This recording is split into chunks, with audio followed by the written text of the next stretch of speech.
Tier और दलित note power पर आपका स्वागत है।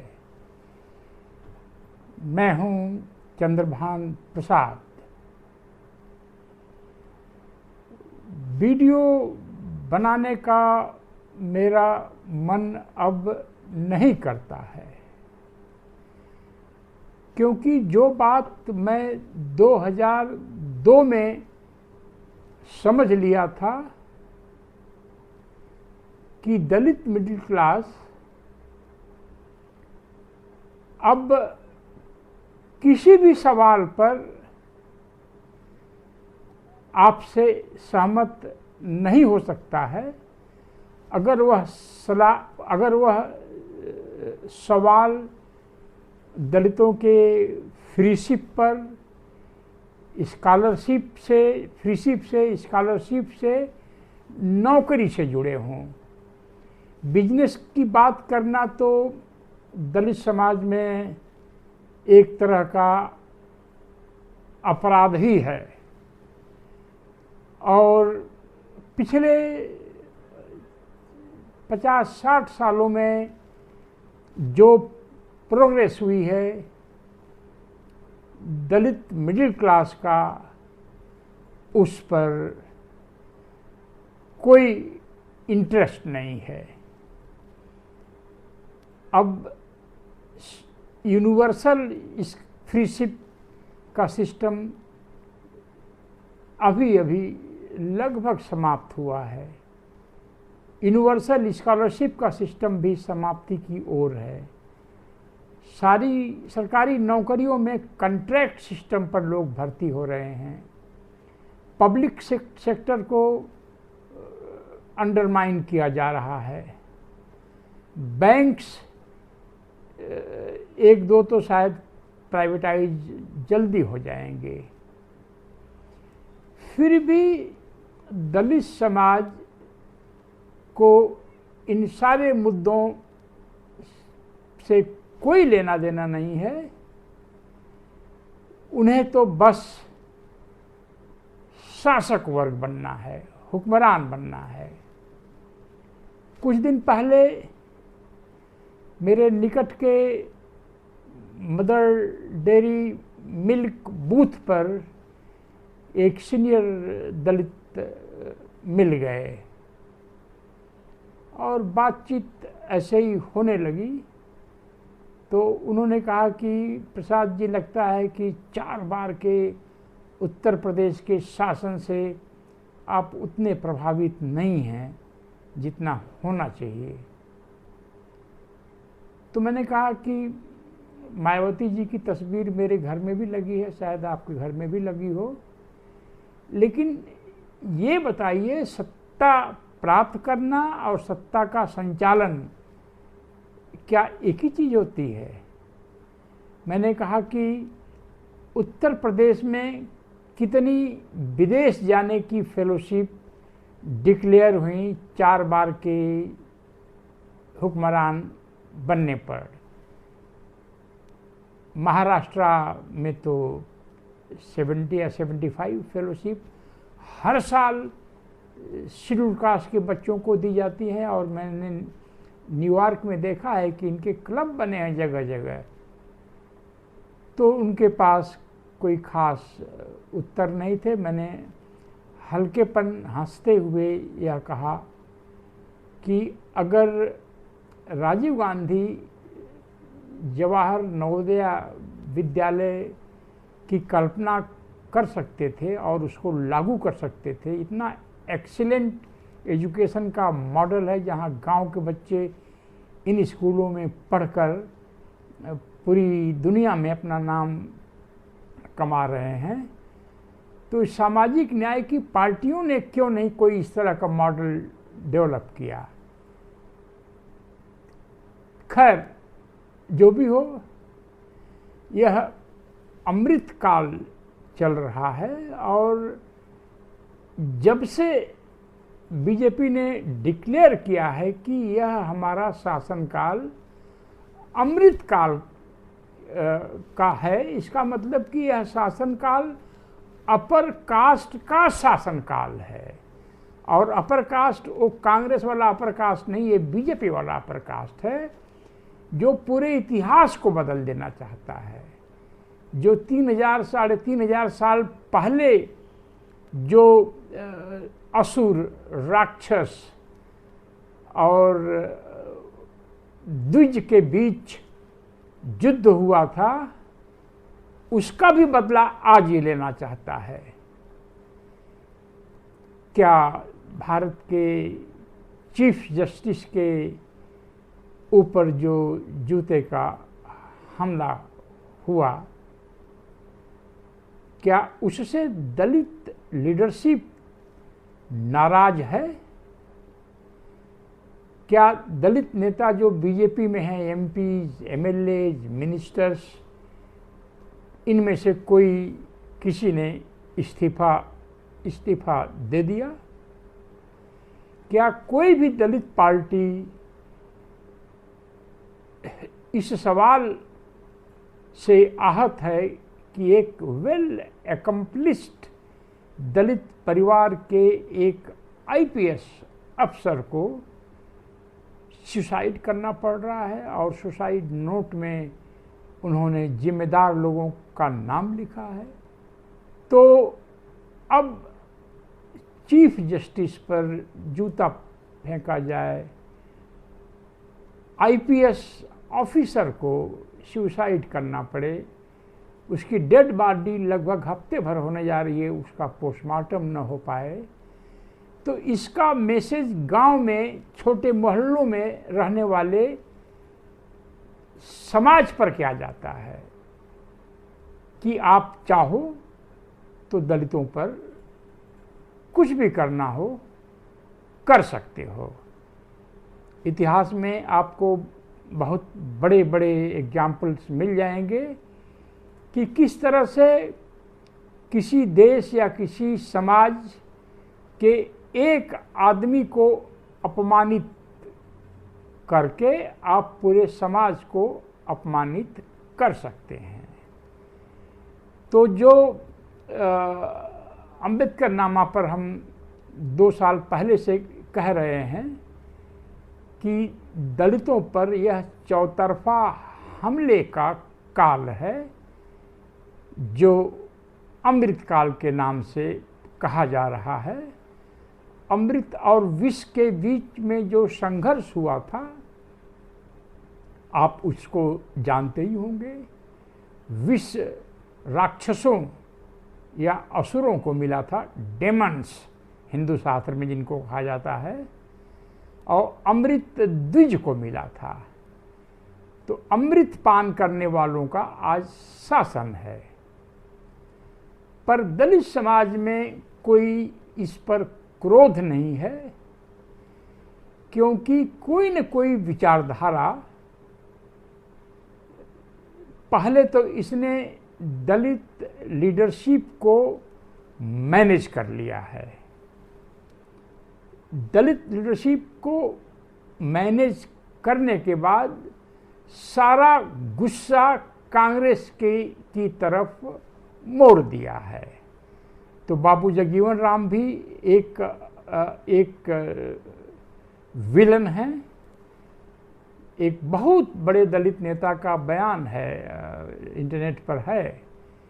उन्होंने इंदिरा गांधी और जवाहरलाल नेहरू को मनुवादी बताया था। माननीय आडवाणी साहब जो संविधान संशोधन का झंडा लेकर घूम रहे थे, वो मनुवादी नहीं थे। तो एक बहुत बड़े रिटायर्ड दलित ऑफिसर हैं, मुझसे कई बार यह पूछ चुके हैं कि हजारों साल हो गए, दलितों में उस तरह की क्रांति या उस तरह का जो लिबरेशन क्यों नहीं हो पा रहा है जिस तरह से अमेरिका के अश्वेतों का हुआ है। मेरे पास बहुत कॉन्फिडेंट आंसर नहीं था, पर आज मैं वह आंसर दे सकता हूँ कि पूरी की पूरी दलित लीडरशिप को किसी विचारधारा ने मैनेज कर लिया है। वह विचारधारा मेरा शक है कि हिंदूवादी आरएसएस से जुड़ी विचारधारा है। दूसरा काम, इस विचारधारा ने मास मीडिया का सहारा लेते हुए ओवरऑल दलित चेतना को मैनेज कर लिया है कि फीस माफ़ी क्या होती है, वजीफ़ा क्या होता है, नौकरी क्या होती है। ये सब छोटी छोटी चीज़ें हैं। अब बड़े ड्रीम देखो। और पिछले 40, 45 या 50 साल में जो दलित अपने को पॉलिटिकली सोशली कॉन्शियस समझते हैं, जो अम्बेडकरवादी होने का क्लेम करते हैं, उनको जो है सिखा दिया गया है कि ये जो है ब्राह्मण जो है यह आपका शत्रु है। तो ब्राह्मण फोबिया खड़ी की गई दलित चेतना में और दलितों को इस तरह से बिजी कर दिया गया है। वीडियो बनाने का मन मेरा इसलिए नहीं कर रहा था कि अब क्या बचा है।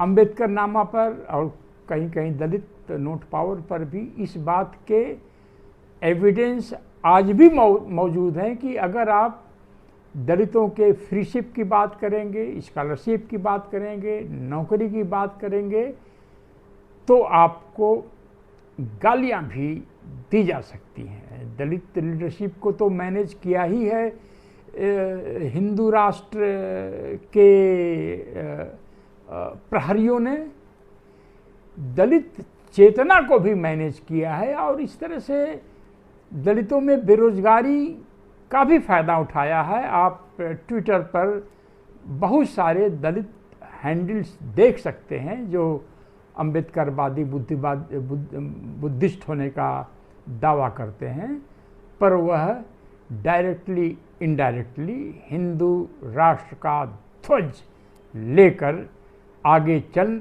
रहे हैं और हम जैसे लोगों को अपशब्द कहते हैं। तो अब समाज कैसा हो गया है। अमृतकाल, मैं अपने वीडियो एडिटर से ये कहना चाहूँगा कि आप इसका टाइटल कंसीडर करिए, अमृत काल का भारत और दलित। अमृत काल का जो भारत है, इसमें दलितों को बराबर नागरिक की मान्यता नहीं है। आप निकल जाइए मॉर्निंग वॉक पर, निकल जाइए मॉल्स में या सार्वजनिक स्थानों पर या रेस्टोरेंट्स में, आप देखिए क्या शेष समाज किसी भी रूप में चीफ जस्टिस पर हुए हमले को लेकर चिंतित है या आईपीएस ऑफिसर के इस कुर्बानी से आहत है। हमने अपने जीवन में जो देखा है, जो कांग्रेस का दौर था वह भी कोई आदर्श दौर नहीं था, लेकिन दलितों पर, हाँ इसलिए कि दलितों पर उस समय भी हमले हुआ करते थे, पर दलितों को ह्यूमिलिएट नहीं किया जाता था जैसा आज किया जा रहा है। आज दलितों को पेशाब पिला दी जा रही है। लोग फोर्स कर रहे हैं यंग दलित लड़कों से कि उनका जूता चाटो और उसको धुलकर उसका पानी पियो। ये सब ह्यूमिलिएट करने की बात है। चीफ जस्टिस पर जूता, यह आवश्यक नहीं है कि आरएसएस ने एक षड्यंत्र के तहत किसी को आदेश दिया हो। पूरे समाज को ये बता दिया गया है कि दलितों के साथ जो भी कर सकते हैं आप करिए, अगर आईएएस ऑफिसर दलित है तो इसको एकदम बेकार की पोस्टिंग दे दीजिए। दलित इंस्पेक्टर है तो उसको चौकी पर पोस्ट कर दीजिए। दलित अगर टीटीई है तो उसको रेल कोच में कुछ और काम दे दीजिए। दलित स्टूडेंट है, इंटरव्यू दे रहा है तो उसको बहुत कम नंबर दे दीजिए।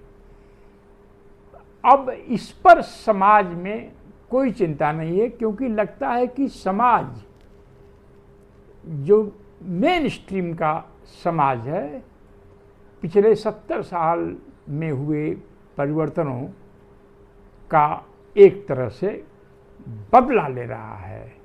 मेरे इस एपिसोड को 400-500 लोग लाइक देखते हैं।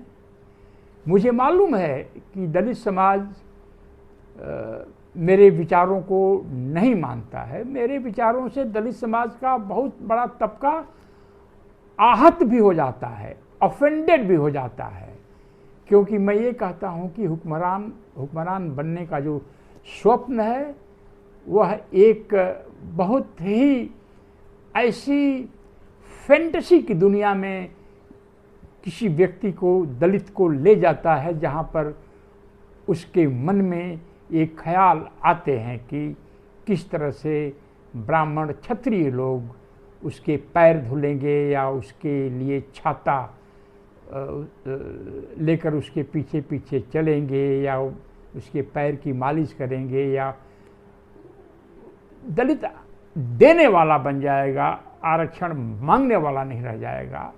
इस तरह की एक स्वप्निल दुनिया, एक फैंटेसी जो बहुत ही घातक है, बहुत ही एडिक्टिव है, किसी भी व्यक्ति को अपना शिकार बना सकती है। दलित मिडिल क्लास इसका पूरा शिकार हो चुका है। इसीलिए मेरी बातों को लोग नहीं मानते हैं, और नहीं मानना तो कोई बड़ी बात नहीं है। लोग गाली भी देते हैं कि ये सब बातें नहीं करनी चाहिए। मेरा ऐसा अनुमान है कि उत्तर प्रदेश में, अकेले उत्तर प्रदेश में कम से कम 10,000 दलित हर जिलों में होंगे जो यह प्रचार करते हैं कि कांग्रेस और बीजेपी में कोई फर्क नहीं है। यह जो है विचार आरएसएस का विचार है। आरएसएस यह नहीं कह सकता है कि दलित हितों के मामले में वह कांग्रेस से अच्छा है, क्योंकि ऐसा कोई रिकॉर्ड नहीं है। 1-2 घटनाओं को छोड़ दीजिए तो जहाँ पर बीजेपी का कांग्रेस से अच्छा रिकॉर्ड हो। बीजेपी के अमृतकाल में तो सब कुछ नष्ट हो रहा है, पर अगर हर जिले में 10,000 दलित गांव-गांव में यह जाकर कह रहा है कि बीजेपी और कांग्रेस एक ही चीज़ है, तो यह समझिए कि यह हिंदू राष्ट्र की विजय है। और इसमें दलित समाज के लिए आने वाले दिन और भी डेंजरस होंगे, और भी खतरनाक होंगे। एक लेखक के रूप में, एक छोटे मोटे चिंतक के रूप में मुझसे रह नहीं जाता है कि मैं इस समाज को वार्न न करूं। मेरा भी मौलिक अधिकार है। तमाम लोग यूट्यूब चलाते हैं, अपने विचार रखते हैं, तमाम लोग आर्टिकल लिखते हैं, जो कभी यूनिवर्सिटी में नहीं गए हैं वो भी विचार रखते हैं, तो मेरा भी अधिकार है डॉक्टर अंबेडकर के फिलॉसफी को एनालाइज करना, पिछली सरकारों के जो पार्टियों के जो विचारधारा हैं उनको भी एनालाइज करना, और दलित समाज का फ्यूचर एक प्रेडिक्ट करना। मुझे लगता है कि दलित समाज 2035 तक जाते जाते काफ़ी हद तक दलित समाज का जो मिडिल क्लास है वह डूब चुका होगा। हजारों हजार, अगर लाखों लाख नहीं, दलित समाज की अच्छे घरों की लड़कियों की शादियां नहीं होंगी। बहुत सारे लड़के भी गुटखा खाना शुरू कर देंगे जो अच्छे घरों से हैं। तो इसके बावजूद भी मेरे विचार अच्छे नहीं लगते हैं, तो चाहे 10 आदमी भी मेरे विचार को देखें, मैं चाहूँगा कि यह मैं प्रेडिक्शन करूं कि दलित समाज अगर अब भी नहीं सुधरा और अंबेडकर की तरफ वापस नहीं हुआ तो 2035 तक दलित मिडिल क्लास खत्म होगा। इसका कम से कम आधा या 3/4 हिस्सा। इसके बाद दलित अंडर क्लास का नंबर आएगा और दलित समाज को हर जगह अपमानित किया जाएगा। इसके लिए यह जरूरी नहीं है कि हर दलित को अपमानित किया जाए। दलितों के बीच जो प्रतीक हैं, जो एक मुकाम हासिल किए हैं, उनको अपमानित करके पूरे दलित समाज को अपमानित किया जा सकता है। हम अमृतकाल के इस दौर में जी रहे हैं, जहां अमृतकाल के इस विनाशकारी विचारधारा और एक्शन का दलित समाज में, खुद दलित समाज में एक अच्छा खासा सपोर्ट है। आप इस पर चिंतन करिए और ये लगे कि मैं बीच बीच में और भी वीडियो बनाता रहूं तो इसको सब्सक्राइब करिए, सपोर्ट करिए और चिंतन करिए कि बीजेपी क्यों बार बार यह कहती है कि यह अमृतकाल है। यह कभी नहीं बताती है कि अमृतकाल में दलितों की स्टेटस क्या होगी। हमें मालूम है, अगर चीफ जस्टिस सुरक्षित नहीं है, अगर आईपीएस ऑफिसर सुरक्षित नहीं हैं, तो फिर आम दलित की क्या स्थिति होगी। जय भीम, जय भारत।